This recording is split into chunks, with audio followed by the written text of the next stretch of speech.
In winning their sixth World Cup in the last 7 times of trying, the Black Ferns have halted England's world record winning streak at 30 and have drawn a line under the lows of last year when they lost twice to their traditional foe. With first 5 Raw Haidamont and flanker Sarah Harini again influential as the game entered its final thrilling stages, the Black Ferns hit the lead in the final 7 minutes via Letty Ega's try from centre Stacey Fleuler's incredible pass off the. In trouble early against a dominant England pack, the Black Ferns had hit the lead in the first time after 49 minutes when replacement prop Crystal Murray went on an irresistible charge through half-back Lucy Packer. Down 26-19 at halftime, the Black Ferns appeared rejuvenated after the break and got within touching distance from the restart through Fleuler's try. In one of the tries of the tournament, Fleuler featured twice after initially bamboozling centre Emily Scarrett. Fullback Renee Holmes gave final pass. That New Zealand had to battle so hard to break England was a credit to their defence. They faced the haka by fanning across the field, a different response which perhaps was supposed to foreshadow their defensive wall. Thompson's red card effectively meant the game's battle lines were even further entrenched.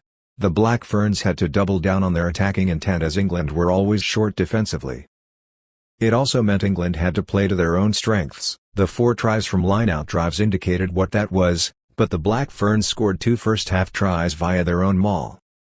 Played out on a warm early summer's night in Auckland in what was occasionally a frenzied atmosphere, light years away from the stunned silence of the Men's World Cup final. Brilliantly led by their first 5 Caroline Drouin, France have won the World Cup bronze medal playoff match 36-0 against Canada at Eden Park this afternoon. Drouin, who missed the last-minute penalty in the semi-final last weekend which would have won the game for France against the Black Ferns, didn't appear to be adversely affected by the high-profile disappointment. The Black Ferns survived by the slimmest of margins to win the match 25-24 and make the final against England. Clearly one of the best number 10s in the tournament along with New Zealand's Raw Haidamont and England's Zoe Harrison, Drouin navigated her team around the sun-soaked pitch against Canada with class and had a hand in several of her side's 5 tries. She was part of an outfit far too good on every level for Canada, who were disappointed themselves in pushing England all the way in their 26-19 semi-final defeat. But it was France who reacted the best this week. They had all the answers and their notoriously tight defense, which led in 3 Black Ferns tries 7 days ago, was back to its best today. In scoring 3 first-half tries for a 22-0 halftime lead, they were in charge early and while Canada enjoyed a territorial advantage in the second half, they couldn't make it count against the blue wall. Not even a sin-binning of second 5 Gabrielle Vernier for a high tackle with 11 minutes remaining could help Canada.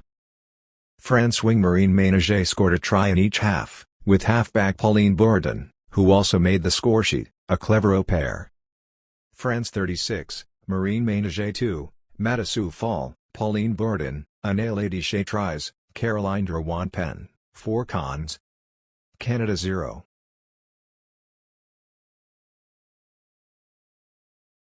Utter chaos at Eden Park. The Black Ferns have won the World Cup with a 34-31 victory over England in a heart-stopping match which went down to the final seconds. England, with a series of lineouts on New Zealand's line, had to merely win a final set piece and set up what probably would have been an irresistible driving maul, but, against the odds, the Black Ferns won it, sealing the victory and sparking emoji. The Red Roses had already scored 4 of their 5 tries via line-out mauls, with hooker Amy Cocaine scoring 3 of them, but the Black Ferns stole it at the death, just as they did in their nerve-shredding semi-final win over France.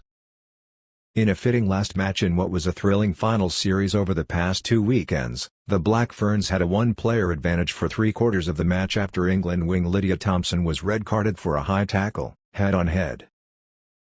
Woodman, clearly concussed, was replaced by Aisha Letty Ega, who scored 2 tries and was one of the Black Ferns' stars.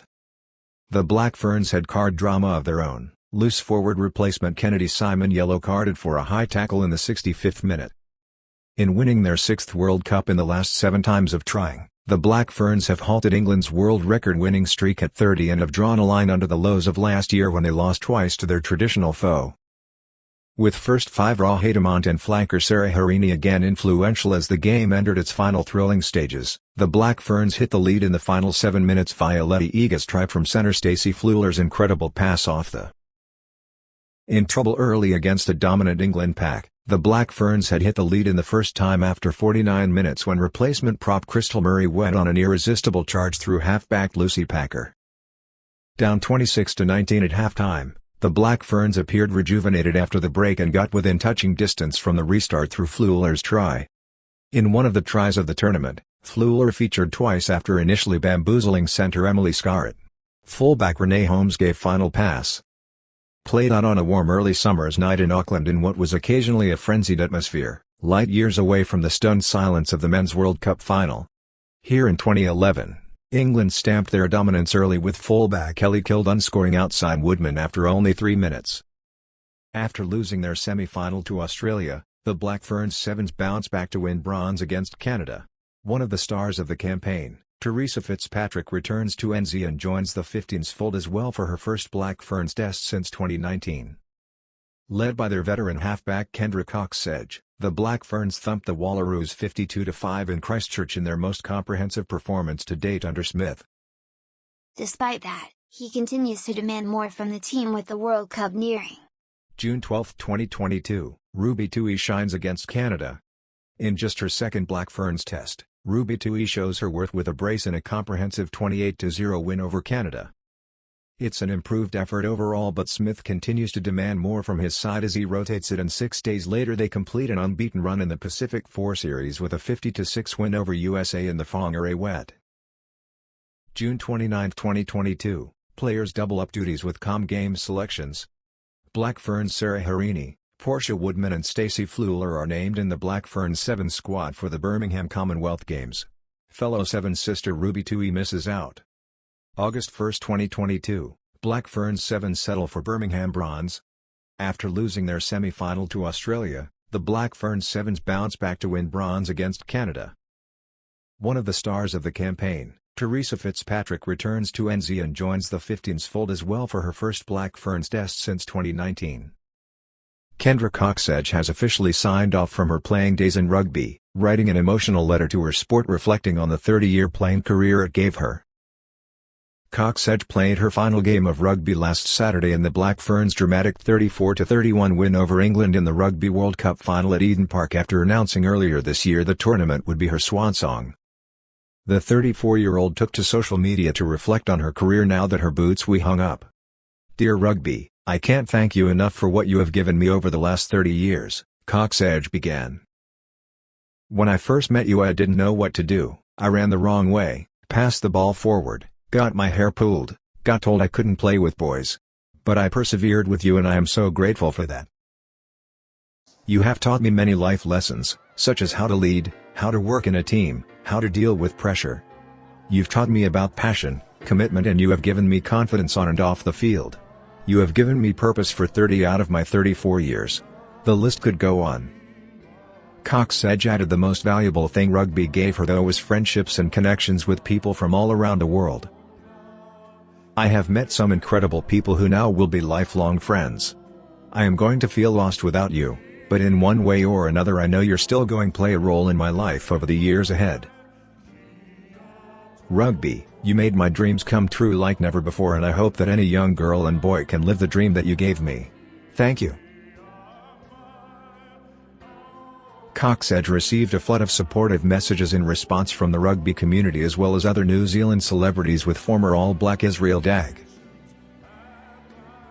Black Ferns Sevens star Michaela Blyde, former Crusader Sita Temanai-Valu, and even the All Blacks themselves congratulating her on a stellar career.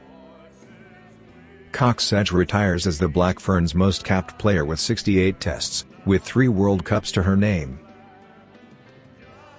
She made history in 2018 when she became the first woman to win the Kelvin R. Tremaine Memorial Award at the NZ Rugby Awards, having previously been named World Rugby Women's 15s Player of the Year in 2015.